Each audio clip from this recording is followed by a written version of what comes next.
बेहद चिंताजनक है। अलग अलग हिस्सों में भौगोलिक रूप से अगर आप देखें तो नेपाल से पानी छूटना ये पहली बार नहीं हुआ, लेकिन हमारी तैयारियां हर वर्ष रिएक्टिव होती है, प्रोएक्टिव कभी नहीं होती है। मेरा पूरा इलाका अगर आप देखेंगे सहरसा सुपौल से लेकर के मधेपुरा के कुछ हिस्से खतरा झेल रहे हैं। मैं समझता हूं विस्थापन की भी जो एक प्रक्रिया में जो एक त्वरित चीजें होनी चाहिए थी उसका अभाव है।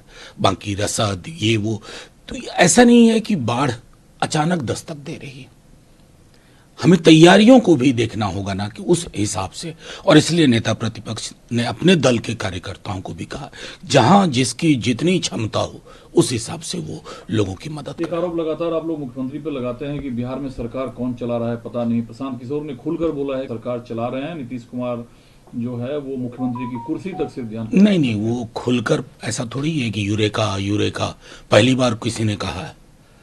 सबको पता है कि बिहार में कौन लोग सरकार चला रहे हैं।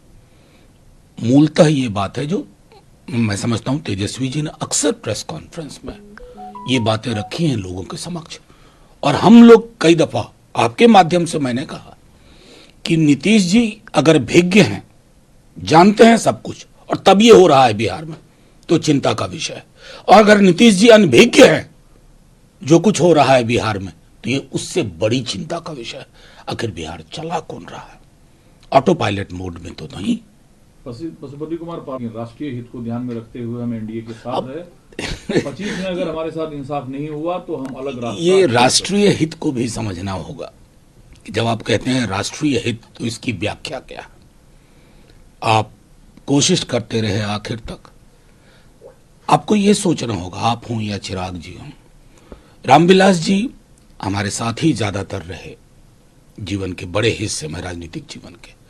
आपकी धारा का नैसर्गिक रिश्ता किस धारा के साथ है, जब तक इस पर आपको क्लैरिटी नहीं होगी आप असल राष्ट्रीय हित और सामाजिक न्याय का हित भी नहीं समझ पाएंगे। तो आमंत्रण दीजिए खुल के। फिर आमंत्रण धारा के मर्जर की जब बात होती है, धारा के नैसर्गिकता की बात होती है, तो इनविटेशन कार्ड नहीं चाहिए होता।